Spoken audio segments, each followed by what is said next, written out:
Welcome to RANEPA Expert Talks, and I'm happy to present you Дэвид Энгерман, professor of history of Yale University. Good morning. Good morning. David, the first question is, economic development has always been your interest, which is reflected in your books. Why? What do you find exciting and important that you want to share with your readers? So I think economic development is one of the fundamental problems of the 20th century, especially the late 20th century, all over the world. It deals with one of the biggest crises, a crisis of global poverty and efforts to solve it, mostly led by states. And I think one of the things that's always interested me about development is it shows both the possibilities of state intervention, but also the perils and the dangers of the wrong kinds of state intervention. And that applies both within individual countries and in a global sphere as major powers, first the United States and the Soviet Union, later Western and Eastern Europe, all engaged in large programs of economic development. It worked at a global level as well as a national level to show both the high hopes and the successes as well as the failures and dangers of trying to change societies and economies. I see. Well, you wrote about Cold War and the Soviet Union about 10 years ago. What is appealing to you in the Soviet and post-Soviet history? Well, I got interested in Soviet history because my undergraduate and education and my high school education took place during the Reagan years, Reagan/Gorbachev/ etc. years.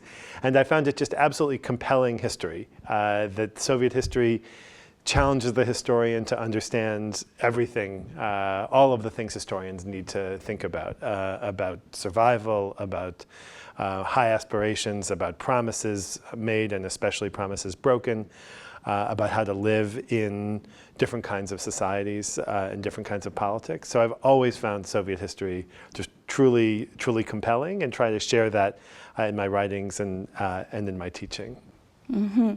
Well, you reported the forum is called "Do Politicians Need History Advisors?" My answer would be yes. What are the main messages of your speech? Well, I appreciate the vote of support. Historians, especially in the United States, could use all the help we can get.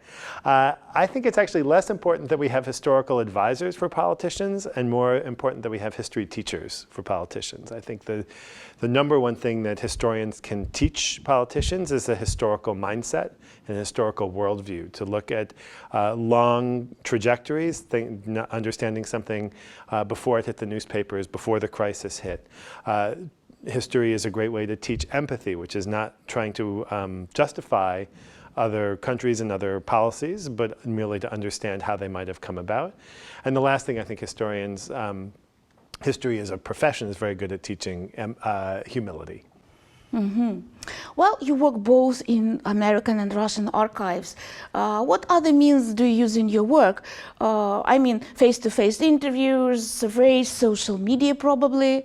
I'm afraid I'm quite behind in terms of social media. My teenage daughter is well ahead of me in that category. I avoid it for the most part. I did a number of interviews, especially for the book on Soviet studies, where I interviewed over 100 scholars, Western scholars, who wrote about the Soviet Union. And I especially like to do face-to-face interviews, in part for the reasons I suggested earlier, that they help us understand, to put ourselves in the shoes of someone else who was trying to reckon with decisions based on imperfect information. And it's very easy as a historian to come in and criticize, but this helps us actually understand how they saw things. So I would say that the face-to-face interviews I've done in Russia and India and in the United States have really been highlights of my research. I see.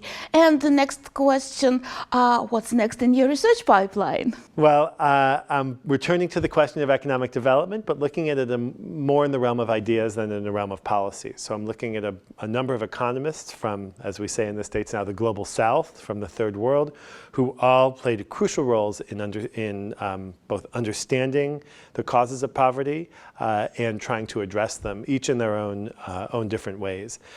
So I'm very interested in the relationship in this between theory and practice, how it is that theories emerge, theories of economic development emerge, and also how those are applied in both national and the international levels.